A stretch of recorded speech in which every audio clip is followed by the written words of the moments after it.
after the pandemic.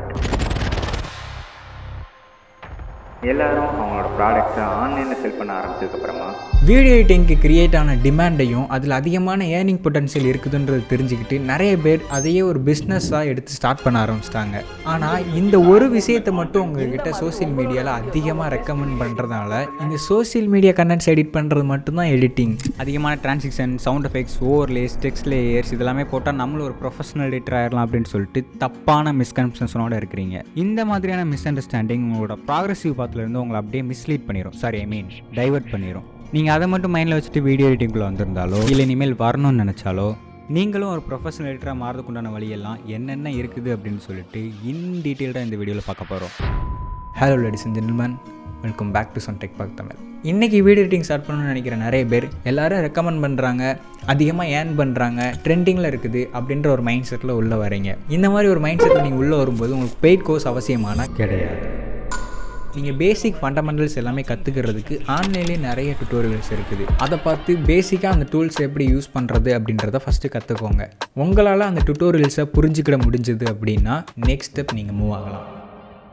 ஏன்னா video எடிட்டிங்கை பேஷனேட்டாக ஒருத்தர் start பண்ணுறதுக்கும் ட்ரெண்டிங்கில் இருக்குது அப்படின்னு சொல்லிட்டு ஒருத்தர் ஸ்டார்ட் பண்ணுறதுக்கும் நிறைய வித்தியாசம் இருக்குது. இன்றைக்கி ஆன்லைனில் பிகினருக்காக செல் பண்ணுற எல்லா எடிட்டிங் கோர்சஸுமே அந்த டூல்ஸ் எப்படி யூஸ் பண்ணுறது அப்படின்றது மட்டும் தான் சொல்லி தராங்க. ஆனால் என்னோட பார்வையில் அந்த பெய்ட் கோர்ஸ் வாங்குறதுனால அந்த டூல்ஸ் எப்படி யூஸ் பண்ணுறது ஸ்ட்ரக்சராக கற்றுக்கலாம். பட் நீங்கள் ஆன்லைனில் இதை பற்றி ரிசர்ச் பண்ணும்போது அந்த டூல்ஸ் எப்படி யூஸ் பண்ணுறதுன்றதை தாண்டி நிறைய விஷயம் எடிட்டிங் ரிலேட்டடாக உங்கள் கண்ணில் படும். அது மூலமாக நீங்கள் மற்ற விஷயங்களையும் தெரிஞ்சுக்கிறதுக்கு நிறைய வாய்ப்பு இருக்குது. நீங்கள் உங்கள் டைமை சேவ் பண்ணுறீங்க இல்லை வேஸ்ட் பண்ணுறீங்க அப்படின்றத தாண்டி எடிட்டிங் ரிலேட்டடாக இருக்கிற இன்னொரு விஷயத்தையும் தெரிஞ்சுக்கிறதுக்கு ஒரு வாய்ப்பு கிடைக்குது. இப்போது இங்கே உள்ள எல்லாருமே சொல்கிற மாதிரி இந்த டூலை எப்படி யூஸ் பண்ணுறதுன்றதை ப்ராப்பராக கற்றுக்கிட்டீங்க. அப்படி கற்றுக்கிட்டால் மட்டும் ஒரு ப்ரொஃபஷனல் எடிட்டராக மாறிட முடியுமா? உண்மையிலே நீங்கள் ஒரு ப்ரொஃபஷனல் எடிட்டராக மாறதுக்கு ஒரு 3 விஷயம் கண்டிப்பாக தெரிஞ்சிருக்கணும். First one, core skills. என்ன அந்த கோர் ஸ்கில் அப்படின்னா, நீங்கள் நினைக்கிற மாதிரி ஒரு எடிட்டருக்கு வெறுமானா அந்த கிளிப்பை கட் பண்ண, சேர்க்க தெரிஞ்சால் மட்டும் போதும் அப்படின்றது கிடையாது. ஒரு நல்ல எடிட்டர் ஒரு குட் ஸ்டோரி டெல்லராகவும் இருக்கணும். ஒருவேளை நீங்களும் எடிட்டிங்னா வெட்டுறது ஒட்டுறது மட்டும்தான் அப்படின்னு நினச்சிக்கிட்டு இருந்தீங்கன்னா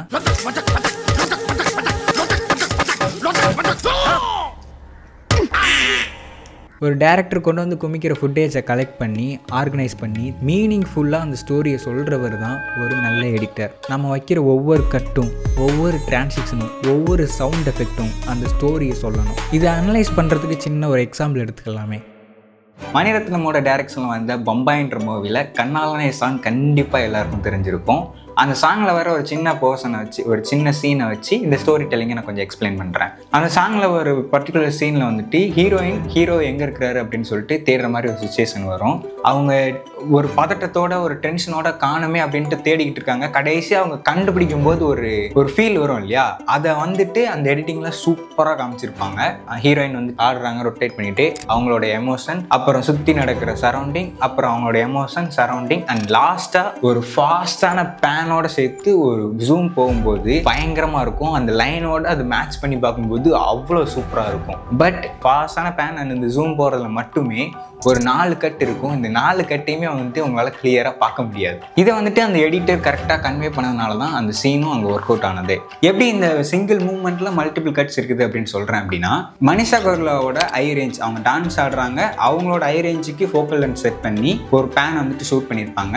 ஐ ரேஞ்சில் இருக்கிற ஃபோக்கல் லென்த்தில் வர்ற பேனை வந்துட்டு ஏதோ ஒரு மூலையில் ரொம்ப தூரத்தில் இருக்கிற ஒரு ஆளுக்கு நம்ம ஜூம் போகும்போது மேட்ச் பண்ண முடியுமானா முடியாது. அந்த க்ரௌடோட தலை இது எல்லாமே கொஞ்சம் தெரிகிற மாதிரி இருக்கும். ஸோ அதை மேட்ச் பண்ணோம்னா அந்த ஜம்ப் கண்டிப்பாக தெரியும். அரவிந்த் சாமிக்கு அவர் அந்த கார்னரில் இருக்கும்போது ஒரு ஜூம் போயிருப்பாங்க இல்லையா, அந்த ஃபோக்கல் லென்த்துக்கு ஒரு பேன் வந்துட்டு அதே ஸ்பீடில் மேட்ச் பண்ணி ஷூட் பண்ணியிருப்பாங்க. இந்த 2 பேன் ஷாட்டையும் மேட்ச் பண்ணும்போது அங்கே வந்துட்டு அந்த கட் இருக்கிறது வந்துட்டு தெரியாது. இப்போ இந்த பேனை வந்துட்டு மேட்ச் பண்ணிட்டோம். நெக்ஸ்ட்டாக என்ன பண்ணணும்னா, அவர் ஜூம் போகிறாங்கல்ல அந்த கட்டை வந்துட்டு மேட்ச் பண்ணணும். ஜூம் போகிறதுக்கு எந்த பிளேஸ்ல இருந்து போனாங்களோ அந்த பிளேஸ்க்கு இந்த பேன் வரும்போது மேட்ச் பண்ணி கட் பண்ணிடுவாங்க. அந்த ஜூம் போகிறதுக்கான கட்டை வந்துட்டு விசிபிளாக தெரியாது. நெக்ஸ்ட் இப்படி ஜூம் போகும்போது பார்த்தீங்கன்னா அங்கே ஆடுற டான்சர்ஸ் வந்துட்டு கையை வச்சு அவரோட ஃபேஷியல் ரியாக்ஷன் வந்துட்டு மறைச்சிடுவாங்க. அதை வந்துட்டு திருப்பி கட் பண்ணோம் அப்படின்றதுக்காக ஸோ அந்த ஷார்ட்டை வந்துட்டு மேட்ச் பண்ணி அந்த இதை வந்துட்டு கரெக்டாக காமிச்சிருப்பாங்க. இதுதான் அந்த சாங்கில் வந்துட்டு அந்த எடிட்டர் கிரியேட் பண்ண அந்த எமோஷன் அண்ட் அவர் சொன்ன ஸ்டோரி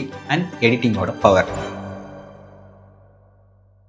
ரெண்டாவது விஷயம், உங்களுக்கான டெக்னிக்கல் ஸ்கில்லை நீங்கள் வளர்த்துக்கிறது. இந்த டெக்னிக்கல் ஸ்கில் எல்லாமே நீங்கள் எந்த நீச்சில் ஒர்க் பண்ணுறீங்க அப்படின்றத பொறுத்து வேரி ஆகும். Like cameras, lenses, framing, lighting, even ஒரு சவுண்டை எப்படி கிரியேட் பண்ணுறது, எப்படி மாடிஃபை பண்ணுறது அப்படின்றது எல்லாமே தெரிஞ்சிருக்கணும். முக்கியமாக ஒரு எடிட்டருக்கு நல்ல மியூசிக் டேஸ்ட் இருக்கணும். இதெல்லாம் தெரிஞ்சிருந்தால் மட்டும்தான் ஒரு ஷார்ட்க்கு அப்புறம் எந்த ஷார்ட் யூஸ் பண்ணணும், அந்த சீன் வந்துட்டு என்ன ரிதமில் என்ன ஃபேஸில் இருக்கணும் அப்படின்றத உங்களால் டிசைட் பண்ண முடியும். இது எல்லாத்தையும் விட ரொம்ப முக்கியமான விஷயம், ஆடியன்ஸோட எமோஷன்ஸை பற்றி தெளிவாக தெரிஞ்சிருக்கணும்.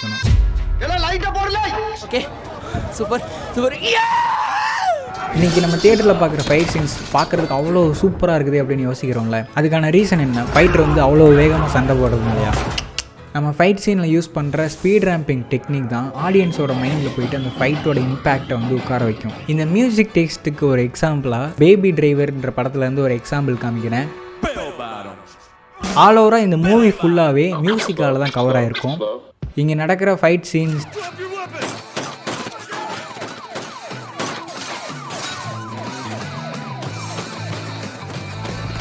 சேஸ் சீன்ஸ், ஈவன் அந்த கேரக்டர் நடந்து போகும்போது கூட ஒரு சின்னதாக பின்னாடி ஏதோ ஒரு பிஜிஎம் ஓடிட்டு இருக்கும். அதுக்கு ஏற்றாப்புல தான் அந்த ரிதமும் அந்த ஃபேஸும் வந்து இருக்கும்.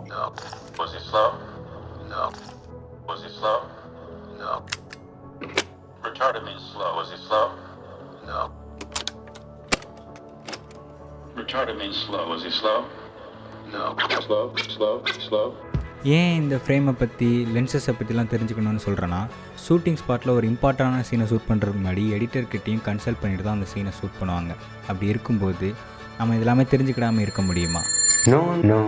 அப்போ இதெல்லாம் கற்றுக்கணும்னா அதுக்கு பெய்ட் கோர்சஸ் எடுக்கணுமா அப்படின்னு நினச்சிங்கன்னா, யூடியூப்லேயே இதெல்லாமே கற்றுக்கிறதுக்கு எக்கச்சக்கமான வீடியோஸ் குமிஞ்சு கிடக்குது. அது எல்லாத்தையுமே தாண்டி உங்கள் சர்க்கிளில் ஃப்ரீயாக ஃபிலிம் மேக்கிங் ரிலேட்டடாக ஏதோ ஒரு வெபினாரோ இல்லை ஏதோ ஒரு மீட்டப்போ நடந்துச்சுன்னா அதை அட்டன் பண்ணுங்கள். நீங்கள் எடிட்டிங் மட்டும்னு தனியாக அந்த ஸ்கில்லை கற்றுக்கிறாமல் ஃபிலிம் மேக்கிங் ரிலேட்டடாக ஃபுல்லுமே நீங்கள் கற்றுக்கிட்டிங்கன்னா நீங்கள் ஒரு ஸ்கில்டு பர்சனாக உங்களோட எடிட்டிங் ஃபீல்டில் வளர முடியும். யூடியூப்பில் நான் இந்த ஃபிலிம் மேக்கிங் ரிலேட்டடாக கற்றுக்கிறதுக்கு, இந்த எடிட்டிங்கை கற்றுக்கிறதுக்கு நான் ஃபாலோ பண்ண சேனல்ஸ் என்னென்னலாம் அப்படின்னா, தமிழில் எனக்கு முதல்ல தெரிய வந்த சேனல் அப்படின்னா டேக் ஓகே அப்படின்ற சேனல். அதுக்கப்புறமா நான் முதல்ல இருந்தே ஃபாலோ பண்ணுற நிறைய இங்கிலீஷ் சேனல்ஸ்லாம் இருக்குது. அது என்னென்ன அப்படின்னு பார்த்தீங்கன்னா, என்னோடய all time favourite Hiller Smith, அப்புறம் அவரோட இப்போ வந்திருக்கிற த எடிட்டிங் பாட்காஸ்ட் சேனல், அப்புறம் என்னோட இன்னொரு favourite channel cinicam.net, film riot. ஒரு பிகினருக்கு கூட அட்வான்ஸ்டாக இருக்கிற எல்லா மெத்தட்ஸும் புரிகிற மாதிரி சொல்லித்தர்ற ஃபில்ம் எடிட்டிங் ப்ரோ அப்படின்ற சேனல். இது எல்லாமே தான் ஃபிலிம் மேக்கிங்னு கற்றுக்கிறதுக்கு நான் ஃபாலோ பண்ண சேனல்ஸ்.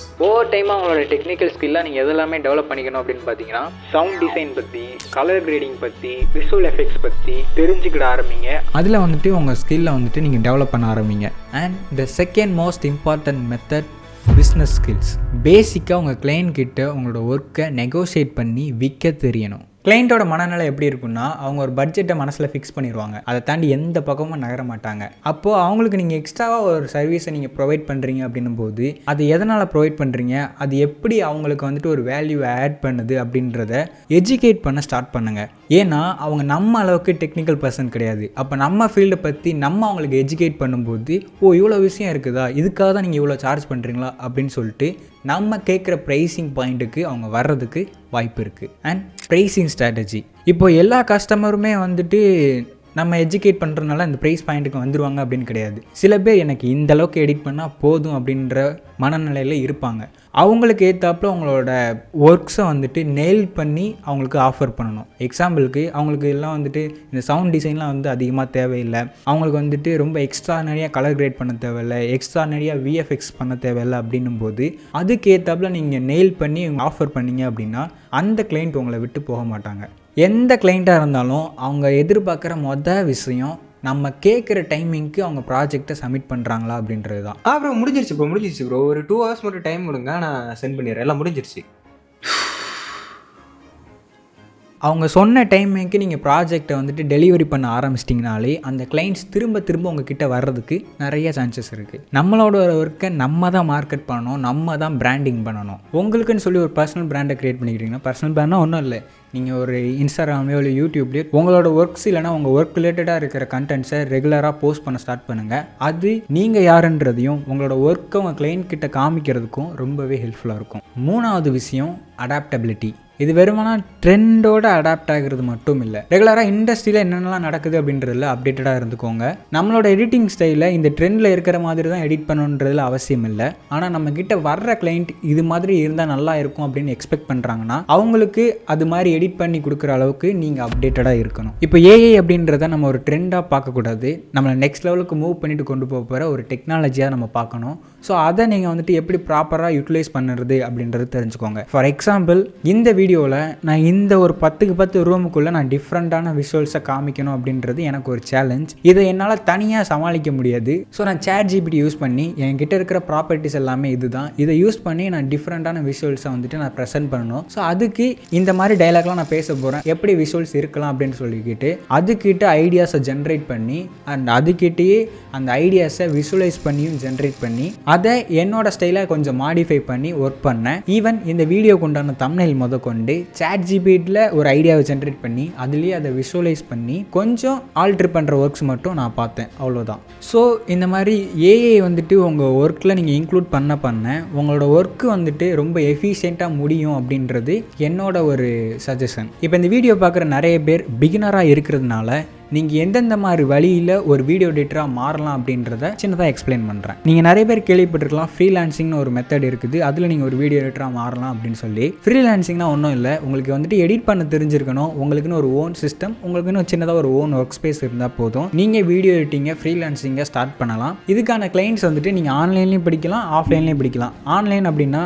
அப்வொர்க், ஃபைவர் இந்த மாதிரி வெப்சைட்ஸில் கிளைண்ட்ஸ் எடுக்கிறது, இல்லைனா இன்ஸ்டாகிராம்லேயோ இல்லை யூடியூப்லேயோ யாராவது ஒரு கிரியேட்டர் கூட நீங்கள் ஒர்க் பண்ண நல்லா இருக்கும் அப்படின்னு யோசிச்சிங்கன்னா அவங்க கூட மெயில் பண்ணியோ இல்லை மெசேஜ் பண்ணி கான்டாக்ட் பண்ணி அவங்கள்ட்ட இருந்து ப்ராஜெக்ட்ஸ் எடுத்து நீங்கள் பண்ண ஆரம்பிக்கலாம். ஆஃப்லைனில் அப்படின்னு வரும்போது உங்களுக்கு தெரிஞ்ச ஃபிலிம் மேக்கிங் ஃப்ரெண்டோ, ஃப்ரெண்ட்ஸ் சர்க்கிள்லையோ, ஃபேமிலி சர்க்கிள்லையோ யாருக்காச்சும் ப்ராஜெக்ட்ஸ் எடிட் பண்ண கொடுக்க தேவைப்படுது அப்படின்னா அவங்களுக்கு நீங்கள் ஃப்ரீலான்சிங் அந்த ப்ராஜெக்ட்ஸ் எடுத்து ஒர்க் பண்ணி கொடுக்கலாம். இதில் இந்த ப்ராஜெக்ட் சூஸ் பண்ணுற மொத்த பொறுப்பும் உங்கள்கிட்ட அப்படின்றதுனால உங்களுக்கு பிடிச்ச ப்ராஜெக்டை சூஸ் பண்ணுறதுக்கான இண்டிபெண்ட் இந்த ஒர்க்கிங் மெத்தடில் வந்துட்டு இருக்கும். இதில் இருக்கிற ஒரு ப்ராப்ளம் என்ன அப்படின்னு பார்த்தீங்கன்னா, ப்ராஜெக்ட்ஸ் வந்துட்டு உங்களுக்கு ரெகுலராக கிடைக்கும் அப்படின்னு சொல்லிட்டு எந்த அஷ்யூரன்ஸும் கொடுக்க முடியாது. சில டைம் கிளைண்ட்ஸ் வந்துட்டு அதிகமாக கிடைக்கலாம், சில டைம்ஸ் கிடைக்காம போகலாம். அப்படின்னும் போது உங்களோட இன்கம் வந்துட்டு இர்ரெகுலராக தான் இருக்கும். ரெண்டாவது ஒர்க்கிங் மெத்தட் என்ன அப்படின்னு பார்த்தீங்கன்னா, ஃபுல் டைமாக நீங்கள் ஒரு வீடியோ எடிட்டராக ஒர்க் பண்ணுறது. இதில் வந்துட்டு ஒரு ஓன் ஒர்க் ஸ்பேஸோ இல்லை ஓன் சிஸ்டமோ தேவைப்படும்ன்றது கிடையாது. ஒரு கம்பெனிலையோ இல்லை ஒரு ஆர்கனைசேஷன் இல்லை ஒரு ஸ்டூடியோவில் வந்துட்டு நீங்கள் ஒரு வீடியோ எடிட்டராக ஒர்க் பண்ணுவீங்க. அந்த ஸ்டூடியோ எந்த மாதிரி டைப் ஆஃப் கண்டென்ட்ஸை எடுக்கிறாங்களோ அதில் தான் நீங்கள் வந்துட்டு ஒரு வீடியோ எடிட்டராக ஒர்க் பண்ணுவீங்க.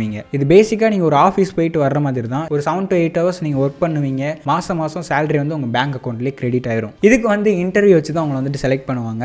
எந்தளவுக்கு உங்களோட டெக்னிக்கல் ஸ்கில்லை நீங்கள் டெவலப் பண்ணி வச்சிருக்கீங்களோ அவ்வளோ குயிக்காக ஒரு கம்பெனியில் உங்களால் பிளேஸ்மெண்ட் ஆக முடியும். இந்த ஃபுல் டைம் வீடியோ எடிட்டிங்கில் வந்துட்டு நீங்கள் ப்ராஜெக்ட்ஸை எடுக்கணும், கிளைண்ட்டை மேனேஜ் பண்ணணும், இந்த மாதிரி எந்த ப்ரெஷரும் இருக்காது. அதை வந்துட்டு அந்த ஆர்கனைசேஷனே அந்த கம்பெனியை வந்து பார்த்துப்பாங்க. உங்களோட வேலை அந்த ப்ராஜெக்டை கரெக்டான டைமிங்க்கு முடிச்சு கொடுக்கறது மட்டும்தான். மூணாவது கொஞ்சம் காஸ்ட்லியான மெத்தட், நீங்களே ஓனாக ஒரு எடிட்டிங் ஏஜென்சியோ இல்லை வந்துட்டு ஒரு ஸ்டூடியோ வந்துட்டு ஸ்டார்ட் பண்ணுறது. இதுக்கு நீங்கள் தான் இன்வெஸ்ட் பண்ணி உங்களோட எடிட்டர்ஸ் ஹையர் பண்ணணும், உங்களுக்கான ஒர்க்கிங் ஸ்பேஸை, உங்களோட சிஸ்டம்ஸை நீங்கள் தான் வந்துட்டு பை பண்ணணும். அண்ட் அது போக உங்கள் கிளைண்ட்டை மேனேஜ் பண்ணுறது, ப்ராஜெக்ட்ஸ் பிடிக்கிறது எல்லாமே வந்துட்டு நீங்கள் தான் பார்த்துக்கணும். அது போக இந்த ஒர்க்கையும் மேனேஜ் பண்ணணும். டீமுக்கும் வர்ற ப்ராஜெக்ட்ஸை கரெக்டாக பிரித்து கொடுக்கறது எல்லாமே நீங்கள் தான் பார்த்துக்கணும். இதை ஸ்டார்ட் பண்ணுறதுக்கு இனிஷியல் ஸ்டேஜில் உங்களுக்கு ஒரு பெரிய ஃபண்டு தேவைப்படும். பட் இதுக்கு முன்னாடி பார்த்த ஒரு 2 மெத்தடில் நீங்கள் ஈஸியாக ஒரு எடிட்டராக வந்துட்டு ஃபார்ம் ஆகிடலாம். எப்படி நீங்கள் ஒரு எடிட்டர்லேருந்து ஒரு ப்ரொஃபஷனல் எடிட்டராக மாறுறதுக்கு இந்த 3 விஷயம் தெரிஞ்சிருக்கணுமோ அதே மாதிரி க்ரியேட்டிவாக திங்க் பண்ணணும், அந்த ப்ராசஸை என்ஜாய் பண்ணி பண்ணணும் அண்ட் ரெகுலராக ப்ராக்டிஸ் பண்ணணும். இந்த 3 விஷயத்தையும் ஃபாலோ பண்ணிங்கன்னா அந்த ப்ராசஸை ஸ்பீடப் பண்ணவும் முடியும். ஸோ அவ்வளோதான் இந்த வீடியோ. நிறைய யூஸ்ஃபுல்லான விஷயத்தை நான் ஷேர் பண்ணியிருக்கேன்னு நம்புகிறேன். அது உண்மையிலே யூஸ்ஃபுல்லாக இருந்துச்சா இல்லையா அப்படின்றத நீங்கள் தான் கமெண்ட் செக்ஷனில் ஃபீட்பேக்காக தரணும். அது அடுத்த வீடியோவில் என்ன நான் கரெக்ட் பண்ணிக்கிறதுக்கு ரொம்பவே ஹெல்ப்ஃபுல்லாக இருக்கும். நெக்ஸ்ட் ஒரு சூப்பரான வீடியோவில் சந்திக்கிறேன். Until then, bye bye.